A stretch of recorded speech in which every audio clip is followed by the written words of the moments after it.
in a nutshell. I mean, there's so many other components and so many other things. The people starting business and stuff that you want to keep in mind is like, just getting started is one of the most important things, and immersing yourself and learning and moving forward with it, and having kind of a rough target and saying this is what I'm going to start going after, what I'm going to start doing, and then changing as things change and making adjustments.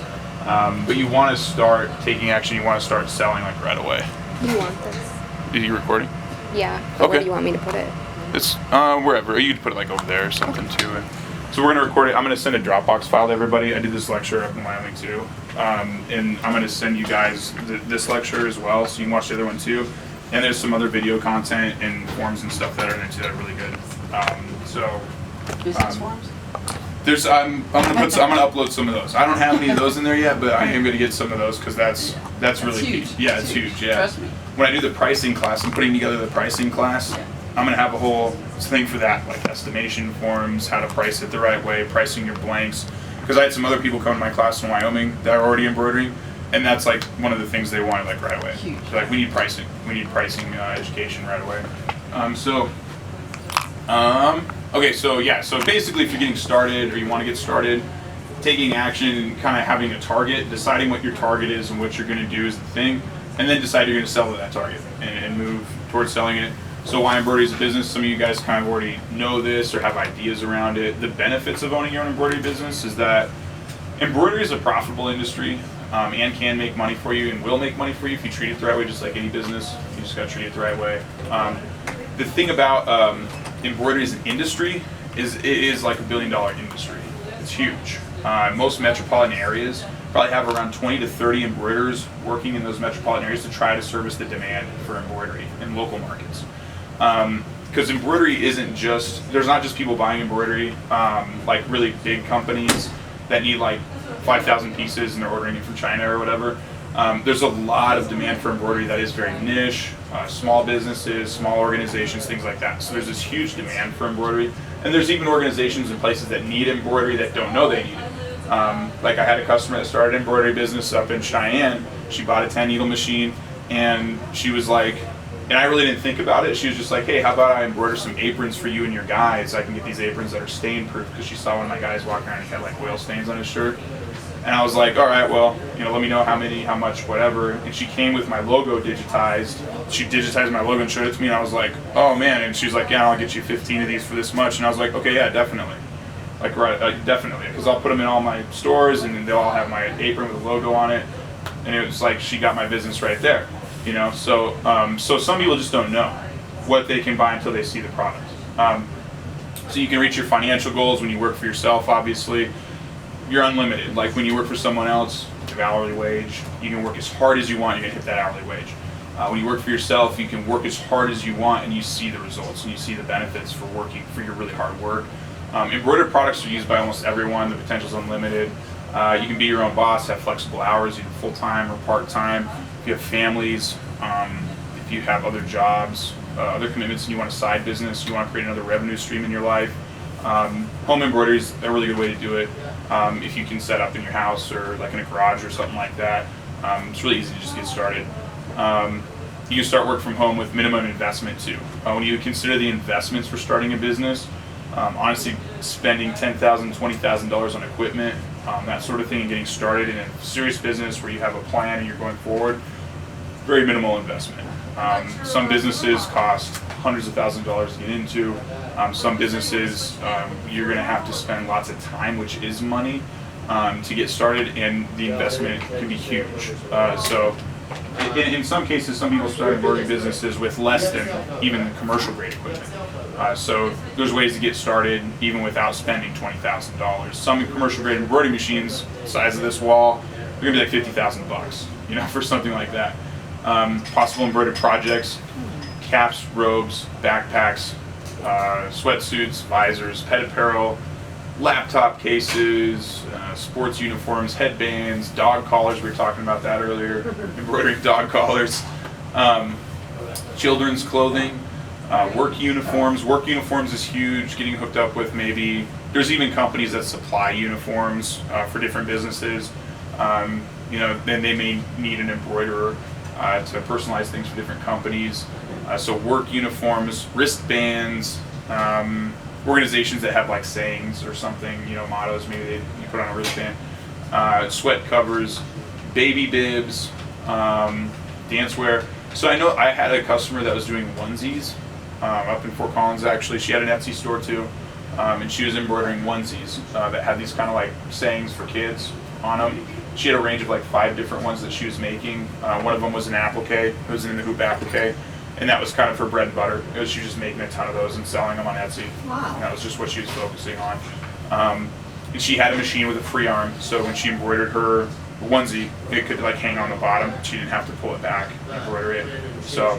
What does that mean? I'm not it means that basically it's a cylinder arm. It's free, so that there's nothing below it, so stuff can hang underneath it. Flatbed machines. When you hoop something, you have to kind of pull the back of the garment back, or whatever it is, back to embroider on it, so it's not like embroidering it all together, kind of. Okay. Yeah. Is that like the hoop that you see that like comes with the embroidery machines? Yeah. Versus a free arm.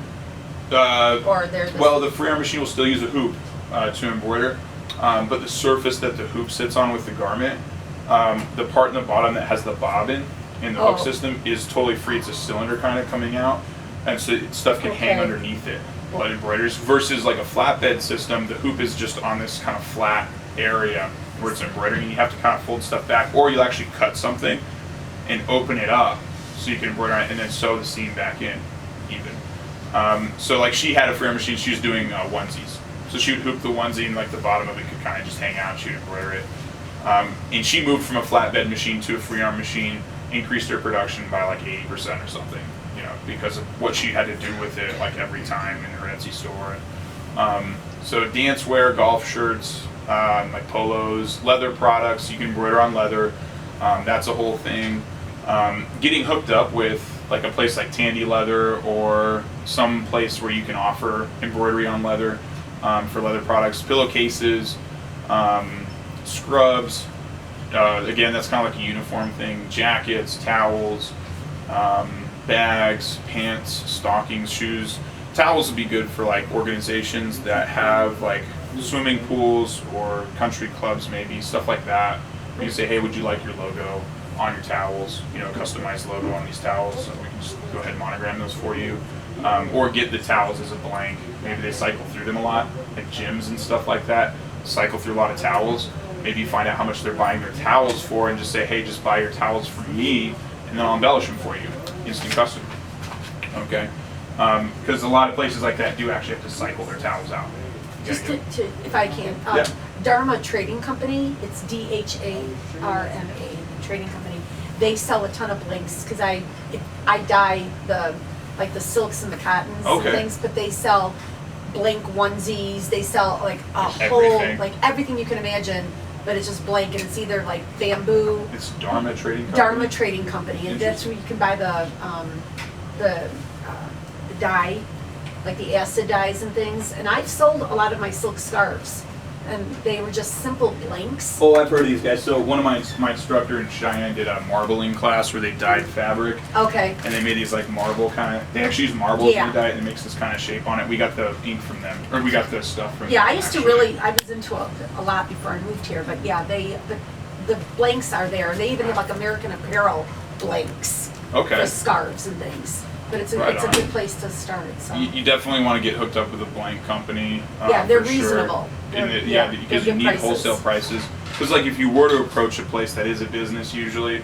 and they're going through lots of something that's not embellished, and you want to say, hey, how about I supply you with what you need and I embellish it for you, you're going to need a wholesale price. Because usually they're buying a little over wholesale price. They're probably not buying at a retail price, but they're still buying from somebody else. Yeah. And it's probably not wholesale. But as an embroiderer, you can get hooked up with a blank company, get wholesale pricing, maybe match that price that they have, or increase the price a little bit because you're customizing it for them and charge for your embellishment. That's instant business right there. Especially if it's like a bigger organization. They're like, yeah, we go through like 20 towels a month or something. Well, hey. Right. Yeah, Sanmar's great too. Yep, and I'm going to talk about Sanmar too. They're great. How are you spelling it? S-A-M-A-R. Just one word? Okay. Well, like I could buy like the silk, like 54-inch scarf blank for $5. Yep. and I dye it, and the dye is like pennies. Yeah. And I turn around and sell it for $22. Definitely. I've sold them. So you want to figure out how to price something for profit, so that you can make some money on it, and that's a great way to do it. Is if your supplies, you're using it to embellish it. You want to consider your time. You want to consider, the process of doing all of that and everything. It's not just the cost of the dye. Yeah. And so some people don't understand that they're not pricing it the right way. But in your case, you price it the right way, and it's great. And you're offering something that's very unique. And to somebody else, if you put yourself in the consumer's shoes, they're like, man, this thing's like 20-some bucks or whatever, and it's awesome. That's great. I'd pay $40 for it or something. So find your focus. So excuse if I got any typos in here. Excuse me on that. I think it's pretty good for the most part now, but I think so if you love to embroider, to begin with, a lot of people just love to embroider. It's just awesome. It's really cool. Like the machine runs this pattern, and it's really fun to do. And some people start out as a hobbyist embroiderer, and they just have a good time with it, and it's just really cool, and they're making fun projects. And they say, hey, you know what? I'm doing so much of this. Why don't I start a business?